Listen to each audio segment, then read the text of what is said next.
اعوذ باللہ من الشیطان الرجیم بسم اللہ الرحمن الرحیم وما اور نہیں کانا ہے ربو کا رب کا آپ کا وما کانا ربو کا اور آپ کا رب ایسا نہیں ہے لیہلکا کہ وہ ہلاک کر دے القری بستیوں کو بظلم ظلم سے وما کان ربک لیہلک القری بظلم اور آپ کا رب ایسا نہیں کہ وہ بستیوں کو ظلم سے ہلاک کر ڈالے وَأَهْلُهَا اور حالانکہ اہلُهَا اس کے باشندے یعنی ان بستیوں کے باشندے مصلحون نیکوکار ہوں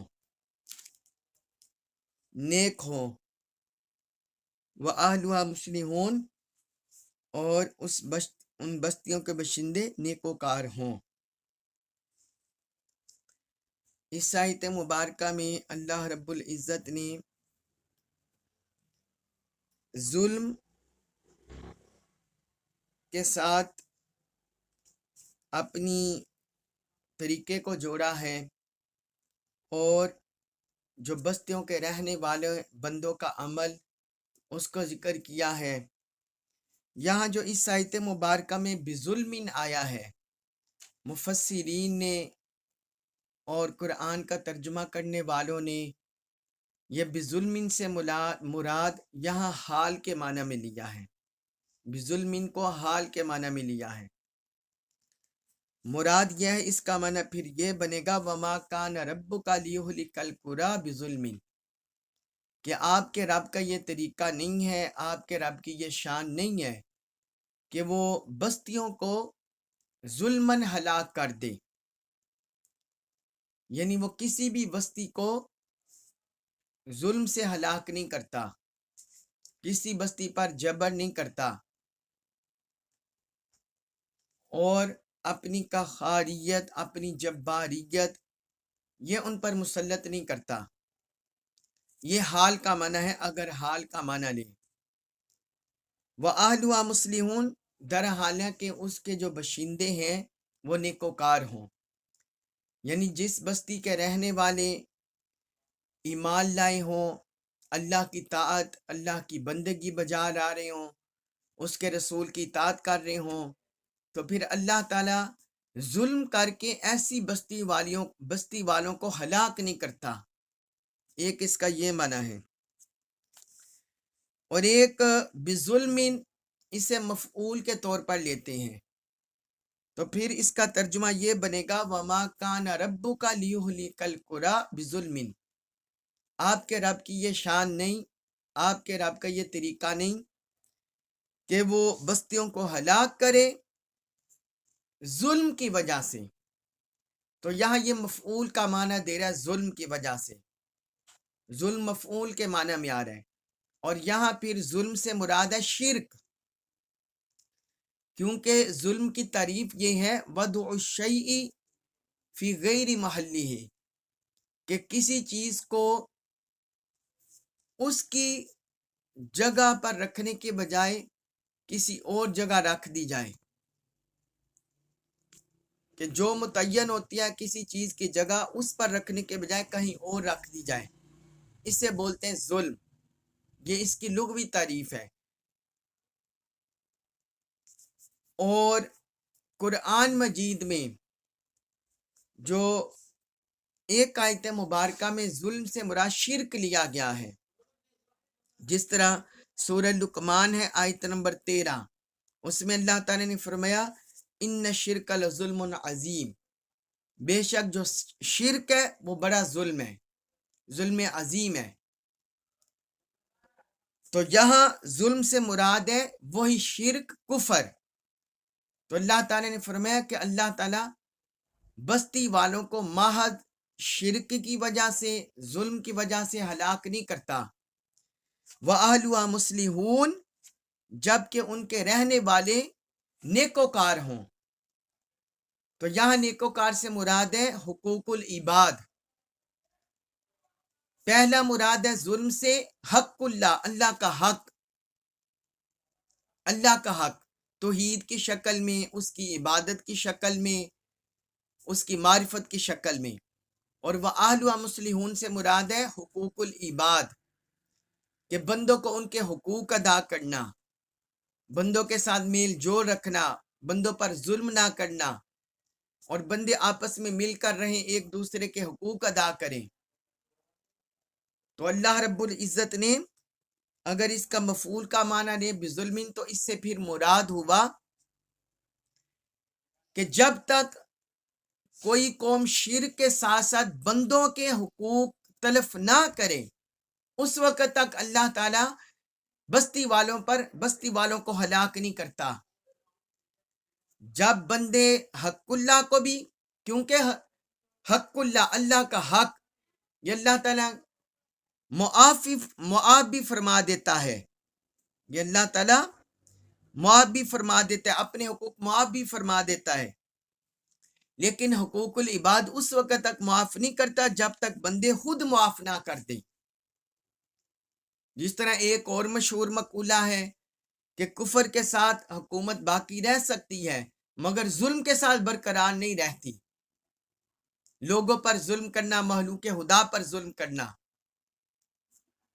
ہم نے گزشتہ انبیاء کرام کے جو احوال پڑھے، اس سورہ ہود میں پڑھے، تو ان میں دیکھیے کہ صرف توحید کو رد کرنے کی وجہ سے اور شرک کو اپنانے کی وجہ سے ان پر عذاب نہیں آیا، بلکہ جب ان قوموں نے اللہ کے بندوں کے حقوق بھی غصب کرنا شروع کر دیے اور نافرمانی شروع کر دی اور ظلم کرنا شروع کر دیا، تو پھر وہ قومیں عذاب کا شکار ہو گئی، ہلاکت کا شکار ہو گئی۔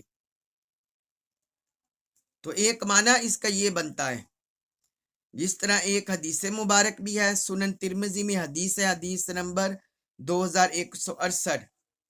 حضرت ابوبکر صدیق رضی اللہ عنہ بیان کرتی ہیں کہ میں نے رسول اللہ صلی اللہ علیہ وسلم کو فرماتے ہوئے سنا، لوگ جب کسی ظالم کو دیکھیں اور اس کے ہاتھوں کو نہ پکڑیں، یعنی اس کو ظلم سے نہ روکیں، تو قریب ہے اللہ تعالیٰ ان سب پر اپنی طرف سے عذاب نازل فرمائے، ان سب پر اپنی طرف سے عذاب نازل فرمائے۔ یعنی مخلوق خدا پر ظلم کرنا اللہ کی بارگاہ میں کتنا ناپسندیدہ ہے۔ اس کے بعد ہے سورہ ہود آیت نمبر 118، اس میں ارشاد فرمایا، وَلَوْ اور اگر شاء چاہتا، ربو کا رب آپ کا، وَلَوْ شاء ربو کا اور اگر آپ کا رب چاہتا، لَجَعَلَ تو ضرور بنا دیتا، الناس لوگوں کو، امتن امت، واحدتن ایک، لَجَعَلَ النَّاسَ أُمَّةً وَاحِدَةً تو تمام لوگوں کو ایک ہی امت بنا دیتا۔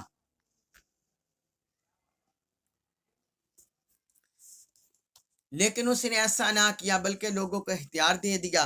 آگے فرمایا وَلَا يَزَالُونَ اور وہ کرتے رہیں گے۔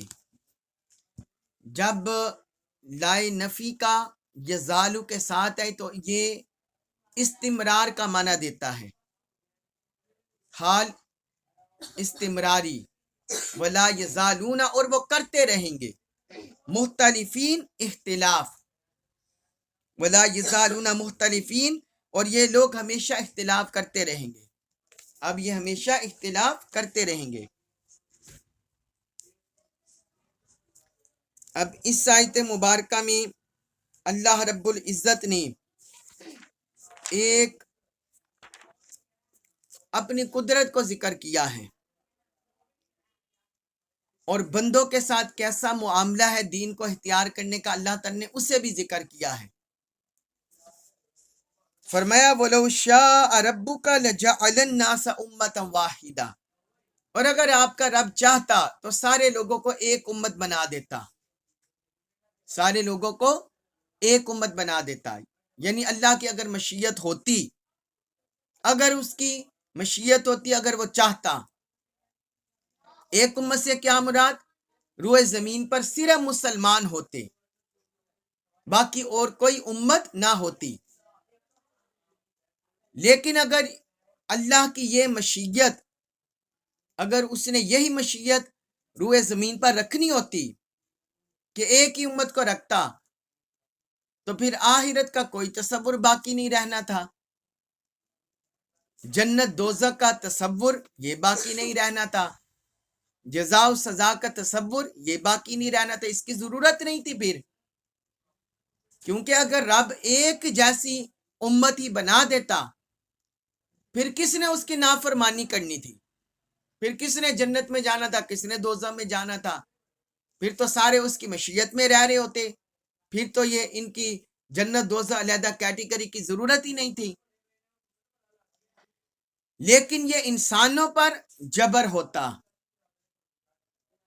اگر یہ جبر کرتے ہوئے رب پھر بھی دوزخ جنت بنا دیتا تو پھر انسانوں پر جبر ہوتا۔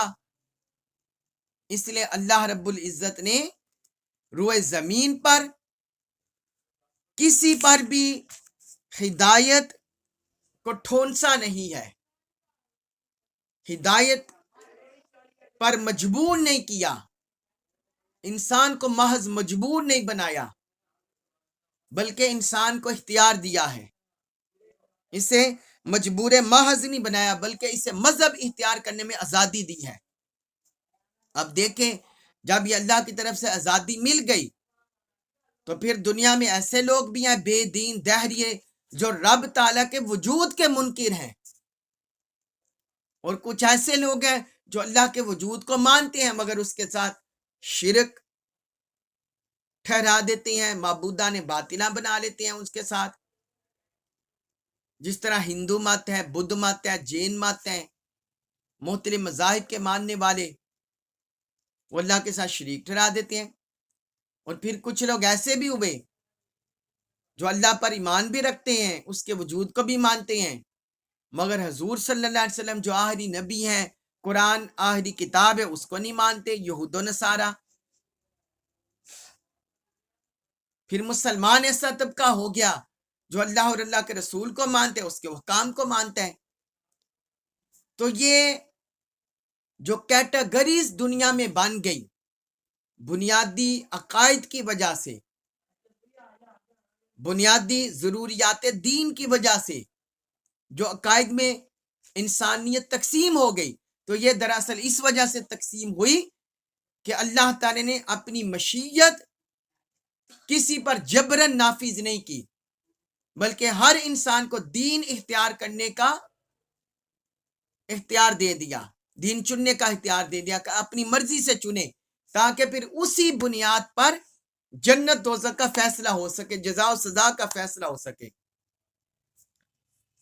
تو آگے فرمایا جب اللہ تعالیٰ نے انہیں اختیار دے دیا وَلَا يَزَالُونَ مُخْتَلِفِينَ، تو ان میں اختلاف پیدا ہو گیا، کیونکہ اختلاف پیدا ہونا ایک قدرتی امر ہے، فطری امر ہے، لہذا فرمایا اب یہ لوگ اسی طرح اختلاف کرتے رہیں گے، اسی طرح اختلاف کرتے رہیں گے۔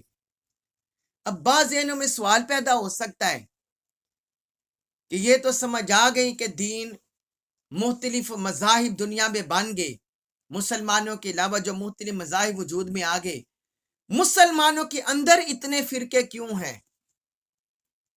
اب بات یہ سمجھنے والی ہے،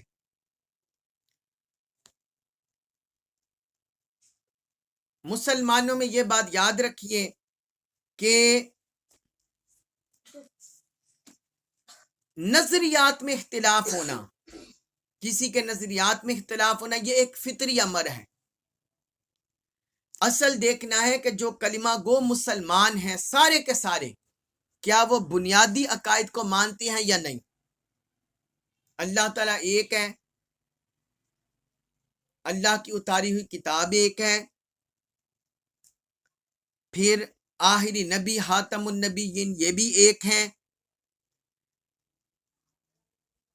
قیامت قائم ہوگی، جنت دوزخ کا نظام قائم ہوگا، جزا و سزا کا نظام قائم ہوگا، اللہ کی اتاری ہوئی کتابیں ہیں، تقدیر ہے، خیر و شر ہے۔ کیا مسلمانوں کے اندر یہ جو جزوی طور پر فرقے بنے، کیا ان میں سے کوئی بنیادی عقیدہ دین کو، بنیادی ارکان دین میں سے، ارکان ایمان میں سے، ارکان اسلام میں سے کیا کوئی فرقہ کسی کا منکر ہے یا نہیں؟ اگر تو کوئی مسلمانوں کے اندر کوئی فرقہ ارکان ایمان، ارکان دین، ضروریات دین میں سے کسی کا منکر ہو، پھر وہ کافر ہو جائے گا، پھر وہ کافر ہو جائے گا۔ مثلا کوئی حضور کی ختم نبوت کو نہ مانے، کافر ہو جائے گا۔ کوئی اللہ کی تقدیر کو نہ مانے، کافر ہو جائے گا۔ یہ ہم تقدیر پر، قدرت پر، میں نے یہ ایک دو لیکچر پہلے آپ کو احادیث بھی سنائی تھی، غالباً کل سنائی تھی۔ تقدیر کے منکر کو حضور صلی اللہ علیہ وسلم نے اتنی سخت وعید سنائی ہے پچھلے لیکچرز میں۔ تو جو ضروریات دین، ارکان ایمان میں کسی کا منکر ہو جائے وہ کافر ہو جائے گا۔ لیکن جو ضروریات دین کو مانے، بنیادی عقائد کو مانے، ارکان دین کو، ارکان اسلام کو مانے، اور اس کے باوجود جزئی طور پر اختلاف ہو، پھر وہ دائرہ اسلام سے خارج نہیں ہوتا۔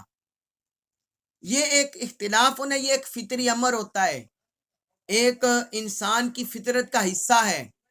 اگر سب انسانوں کی ایک سوچ ہو جائے اور ایک جیسے سوچنے لگ جائیں، پھر تو وہ سب کے دماغ پھر اللہ کے پابندی ہو جائیں گے۔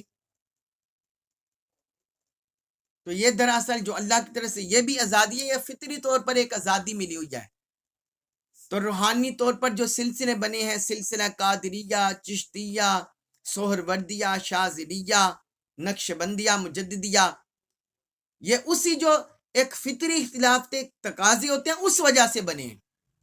اس طرح شرعی طور پر جو فقہی مذاہب وجود میں آئے ہیں، فقہ حنفی، فقہ شافعی، فقہ مالکی، فقہ حنبلی، تو یہ بھی دراصل اسی فطری اختلاف کے تقاضے کے طور پر وجود میں ہیں۔ پھر ابھی جو مختلف فرقے ہم دیکھتے ہیں مسلمانوں کے اندر، کوئی اہل سنت ہیں، اہل سنت میں بھی پھر بریلوی ہیں، دیوبندی ہیں، اہل تشیع ہیں، یا وہ اہل حدیث ہیں، تو ان میں بھی دیکھنا پڑے گا کہ کیا کوئی بنیادی ارکان دین کا منکر تو نہیں۔ اگر نہیں ہے تو پھر سارے کے سارے دائرہ اسلام کے اندر ہیں، دائرہ اسلام کے اندر ہیں۔ ہاں، قرآن و سنت کے اگر کچھ ایسے عقائد ہیں کہ جن پر اہل سنت کاربند ہیں، جو قرآن و سنت سے ثابت ہیں، اگر کوئی فرقہ ان کو نہیں مانتا تو وہ مسلمان ہوگا لیکن گمراہ ہوگا، مسلمان ہوگا لیکن گمراہ ہوگا، مگر وہ دائرہ ایمان، دائرہ اسلام کے اندر ہی رہیں گے جب تک جو بنیادی ارکان دین ہے، بنیادی ارکان اسلام ہے، ان پر ایمان رکھتے ہیں اور ان کو مانتے ہیں۔ جس طرح آپ دیکھیں، اس کی مثال مختلف ہمیں زندگی میں نظر آ جاتی ہیں کہ سارے ججز نے قانون پڑھا ہوتا ہے، لیکن ججز کے درمیان فیصلے میں اختلاف ہو جاتا ہے۔ کوئی جج کسی مجرم کی پھانسی کا حکم دے دیتا ہے اور کوئی کہتا ہے پھانسی نہیں ہوئی، یہ دلائل میں اختلاف ہو جاتا ہے۔ ڈاکٹر ہر ایک نے MBBS اور یا اس طرح جو ڈاکٹریٹ کی ڈگریاں ہیں وہ انہیں لی ہوتی ہیں، جو فزیکل ہوتے ہیں، فزیشین، انہوں نے ڈگریاں لی ہوتی ہیں، مگر ایک مریض کو سر درد ہو تو کوئی اپنے لحاظ سے دعا تجویز کرے گا، دوسرا اپنے لحاظ سے دعا تجویز کرے گا، دعا میں اختلاف ہو سکتا ہے۔ تو زندگی کے ہر شعبے میں ہمیں یہ اختلاف دکھائی دیتا ہے۔ لہٰذا بعض لوگ جو اس طرح علماء کرام پر الزام لگا دیتے ہیں کہ یہ جی دیکھیں قرآن ایک ہے، رسول ایک ہے، اللہ کے، تو پھر یہ اتنے فرقے کیوں ہیں؟ تو یہ فرقے دراصل جو اللہ تعالیٰ نے سوچنے سمجھنے کی صلاحیت دی ہے اور انسان کو پابند نہیں بنایا، تو یہ سوچنے سمجھنے کی صلاحیت، نظریات میں اختلاف کی وجہ سے یہ فرقے وجود میں آ گئے ہیں۔ اور ایک ان میں حضور صلی اللہ علیہ وسلم نے فرما دیا کہ ایک فرقے کے سوا سب دوزخ میں جائیں گے۔ صحابہ نے پوچھا یا رسول اللہ وہ کون لوگ ہوں گے؟ فرمایا جس طریقے پر میں ہوں اور میرے اصحاب ہیں۔ یعنی اہل سنہ والجماع، اہل سنہ والجماع. یہ سنن ترمذی میں حدیث ہے، حدیث نمبر 2641. تو باقی فرقے جو ارکان دین کو مانتے ہوں گے لیکن ان ضلالت گمراہی کا شکار ہوں گے، وہ پھر دوزخ کی سزا بھگت کر پھر وہ جنت میں جائیں گے الٹیمیٹلی. یہ فرق ہے. تو آگے اللہ رب العزت نے فرمایا سورہ ہود آیت نمبر 119 میں، اللہ سوائے من جس شخص پر رحیمہ رحمت فرمائی ربو کا آپ کے رب نے، اللہ من رحمہ ربک سوائے اس شخص کے جس پر آپ کا رب رحم فرمائے، وَلِذَالِكَ اور لذالک اسی لیے، خلقہم خلق پیدا فرمایا ہے، اس نے پیدا فرمایا ہم انہیں، وَلِذَالِكَ خلقہم اور اسی لیے اس نے انہیں پیدا فرمایا، وَتَمَّتْ اور پورا ہو چکا، کلمات فرمان ربی کا آپ کے رب کا، وَتَمَّتْ کلمات ربی کا اور آپ کے رب کا فرمان پورا ہو چکا، لَأَمْلَأَنَّ البتہ میں ضرور بھروں گا، جہنم کو، من الجنتی جنوں سے، والناسی اور لوگوں سے، اجمعین سب، یعنی سب اہل باطل، وتمت کلمت ربی کا اور آپ کے رب کا فرمان پورا ہو چکا، لَأَمْلَأَنَّ جَهَنَّمَ مِنَ الْجِنَّةِ وَالنَّاسِ أَجْمَعِينَ کہ بے شک میں دوزخ کو جنوں اور انسانوں میں سے سب اہل باطل سے ضرور بھر دوں گا. اب اس آیت مبارکہ میں اللہ رب العزت نے اختلاف، انسانوں میں سے جو اختلاف سے محفوظ رہے، جن پر رب کی رحمت اس کا ذکر کیا ہے، اور جنت دوزخ کے بھرے جانے کا ذکر کیا ہے. تو فرمایا الا من رحم ربک سوائے اس شخص کے جس پر آپ کا رب رحم فرمائے. مطلب یہ ہے کہ سارے انسان آپس میں اختلاف کرتے رہیں گے. جو اللہ تعالیٰ نے دین کی قدریں بنائی ہیں، بنیادی دین کی ضروریات بنائی ہیں، فرمایا ان میں اختلاف کرتے رہیں گے، جن کے میں نے پہلے تفصیل بتا دیا ہے کہ دنیا میں کچھ دہریے ہوگے، کچھ بے دین ہوگے، کچھ ملحد ہوگے، کچھ بت پرست ہوگے، کچھ ہندو، کوئی اس طرح ہوگے، لیکن ان میں سے ایک طبقہ ایسا ہے جس کا ذکر اس آیت میں ہو رہا ہے، الا من رحم ربک مگر جس پر آپ کا رب رحمت فرمائے. وہ کون سا ہے؟ مسلمان،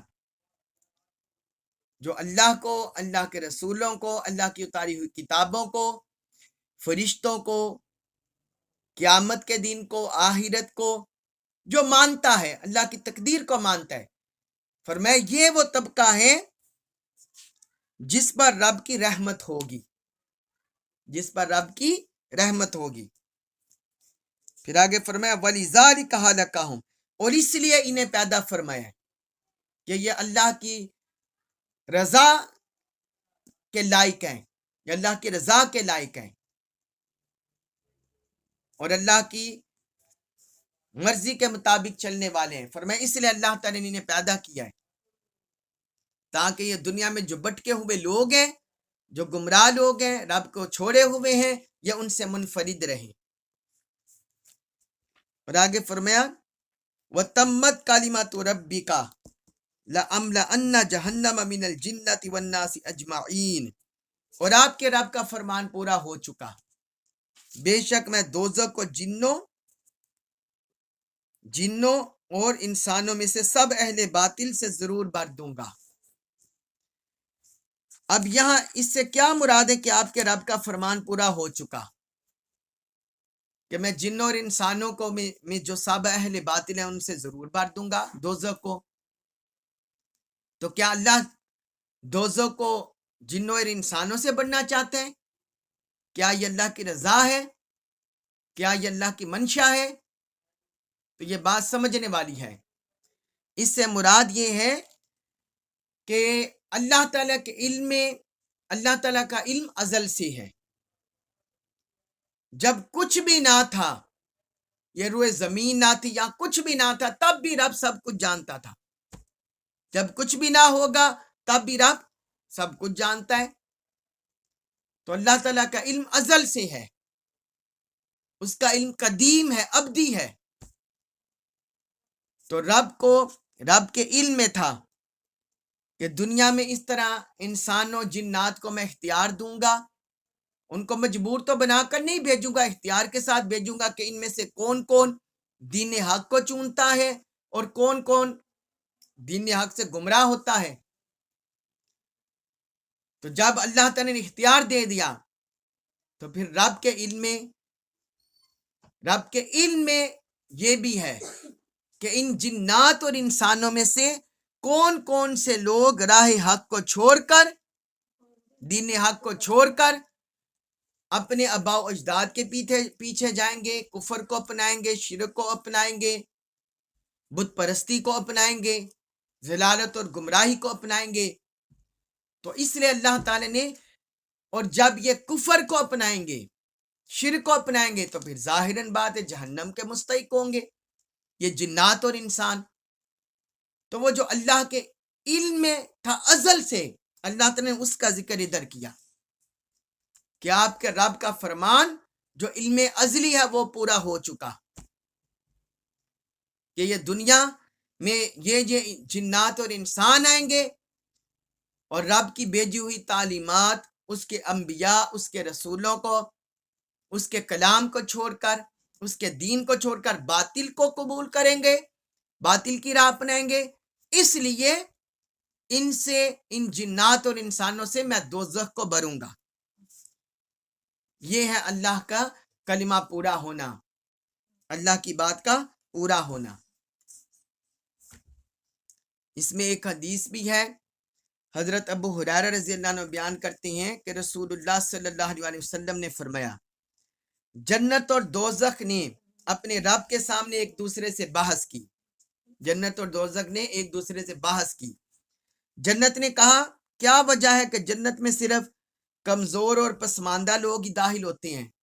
یعنی جو کمزور لوگ ہیں، پسماندہ لوگ ہیں، غریب، یہ طبقہ زیادہ جنت میں جائے گا. وہ کہنے لگی کیا وجہ ہے کہ یہ زیادہ داخل ہو رہے ہیں جنت میں؟ تو دوزخ نے کہا، مجھے یہ فضیلت حاصل ہے تجھ پر کہ مجھ میں بڑے بڑے متکبر داخل ہوں گے، میرے اندر بڑے جبار متکبر وہ داخل ہوں گے.